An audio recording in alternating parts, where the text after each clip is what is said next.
ಶ್ರೀ ಗಣಪತ್ಯಥರ್ವಶೀರ್ಷೋಪನಿಷತ್. ಓಂ ಭದ್ರಂ ಕರ್ಣೇಭಿಃ ಶೃಣುಯಾಮದೇವಾಃ ಭದ್ರಂ ಪಶ್ಯೇಮಾಕ್ಷಭಿರ್ಯಜತ್ರಾಃ ಸ್ಥಿರೈರಂಗೈಸ್ತುಷ್ಟುವಾಗುಂಸಸ್ತನೂಭಿಃ ಯಶೇಮ ದೇವಹಿತಂ ಯದಾಯುಃ.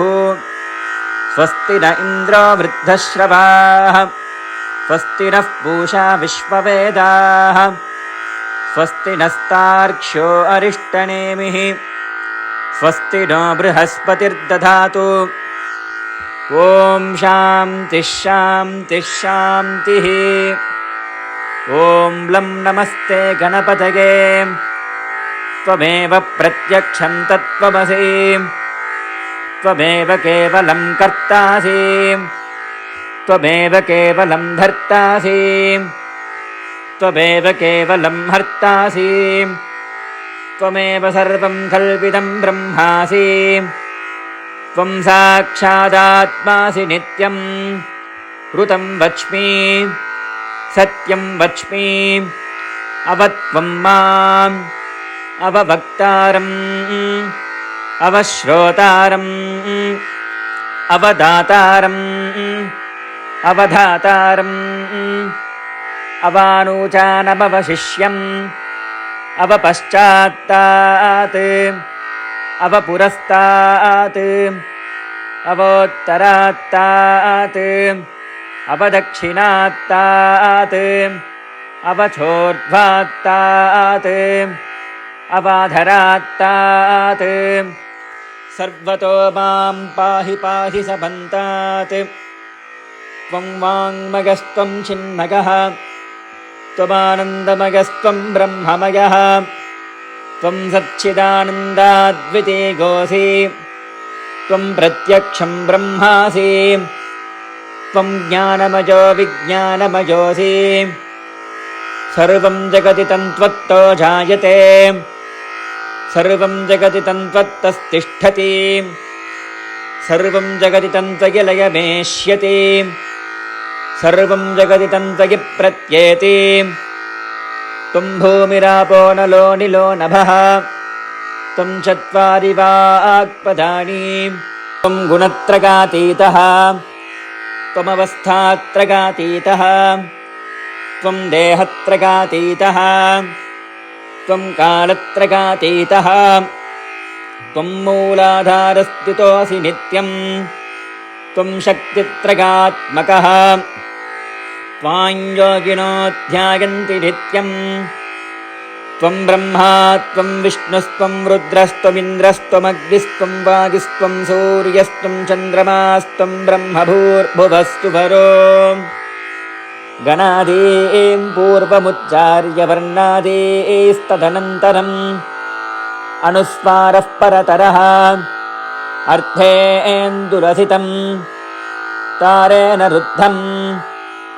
ಏತತ್ತವ ಮನುಸ್ವರೂಪಂ ಗಕಾರಃ ಪೂರ್ವರೂಪಂ ಅಕಾರೋ ಮಧ್ಯಮರೂಪಂ ಅನುಸ್ವಾರಶ್ಚಾಂತ್ಯರೂಪಂ ಬಿಂದುರುತ್ತರರೂಪಂ ನಾದಃ ಸಂಧಾನಂ ಸಗುಂಹಿತಾ ಸಂಧಿಃ. ಸೈಷಾ ಗಣೇಶ ವಿದ್ಯಾ ಗಣಕ ಋಷಿಃ ನಿರ್ಚದ್ಗಾಯತ್ರೀ ಛಂದಃ ಶ್ರೀಮಹಾಗಣಪತಿರ್ದೇವತಾ. ಓಂ ಗಂ ಗಣಪತಯೇ ನಮಃ. ಏಕದಂತಾಯ ವಿದ್ಮಹೇ ವಕ್ರತುಂಡಾಯ ಧೀಮಹಿ ತನ್ನೋ ದಂತಿಃ ಪ್ರಚೋದಯಾತ್. ಏಕದಂತಂ ಚತುರ್ಹಸ್ತಂ ಪಾಶಮಂಕುಶಧಾರಿಣಂ ರದಂ ಚ ವರದಂ ಹಸ್ತೈರ್ಬಿಭ್ರಾಣಂ ಮೂಷಕಧ್ವಜಂ ರಕ್ತಂ ಲಂಬೋದರಂ ಶೂರ್ಪಕರ್ಣಕಂ ರಕ್ತವಾಸಸಂ ರಕ್ತಗಂಧಾನುಲಿಪ್ತಾಂಗಂ ರಕ್ತಪುಷ್ಪೈಃ ಸಪೂಜಿತಂ ಭಕ್ತಾನುಕಂಪಿನಂ ದೇವಂ ಜಗತ್ಕಾರಣಮಚ್ಯುತಂ. ಆವಿರ್ಭೂತಂ ಚ ಸೃಷ್ಟ್ಯಾದೌ ಪ್ರಕೃತೇಃ ಪುರುಷಾತ್ ಪರಂ. ಏವಂ ಧ್ಯಾಯತೆ ಯೋ ನಿತ್ಯಂ ಸ ಯೋಗಿ ಯೋಗಿನಾಂ ವರಃ. नमो व्रातपतगे नमो गणपतगे नमः प्रमथपतगे नमस्तेऽस्तु लम्बोदराय एकदन्ताय विघ्नविनाशिने शिवसुतागश्री वरदमूर्तये नमो नमः। एतदथर्वशीर्षञ्जोधीते स ब्रह्मभूयाय कल्पते स सर्वविघ्नैर्न बाध्यते स सर्वत्र सुखमेधते स पञ्चमहापापात् प्रमुच्यते सागमधीयानो दिवसकृतं पापन्नाशयति प्रातरधीयानो रात्रिकृतं पापन्नाशयति सायं प्रातः प्रकुञ्जानो पापो भवति सर्वत्राधीयानोपविघ्नो भवति धर्मार्थकाममोक्षं च विन्दति इदमथर्वशीर्षमशिष्याय न देयं यो यदि मोहाद्दास्यति स पापीयान् भवति सहस्रावर्तनाद्यं यं कामबधीते तं तमनेन साधयेत् अनेन गणपतिमभिषिञ्चति स वाग्मी भवति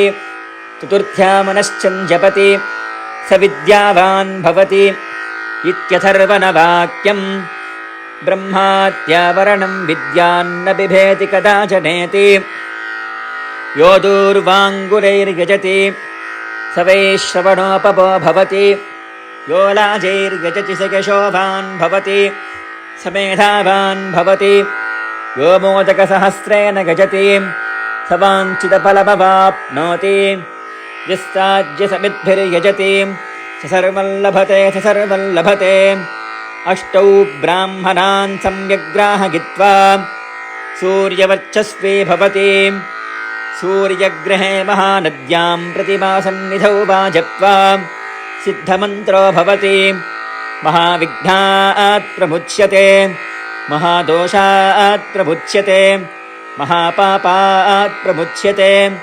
महाप्रत्यवायात् प्रमुच्यते स सर्वविद्भवति य एवं वेद इत्युपनिषत्। भद्रं कर्णेभिः शृणुयामदेवाः भद्रं पश्येमाक्षभिर्यजत्राः स्थिरैरङ्गैस्तुष्टुवागुंसस्तनूभिः यशेमदेवहितं यदायुः स्वस्ति न इन्द्रो वृद्धश्रवाः स्वस्ति नः पूषा विश्ववेदाः स्वस्ति नस्तार्क्ष्यो अरिष्टनेमिः स्वस्ति नो बृहस्पतिर्दधातु। ॐ शान्तिः शान्तिः शान्तिः।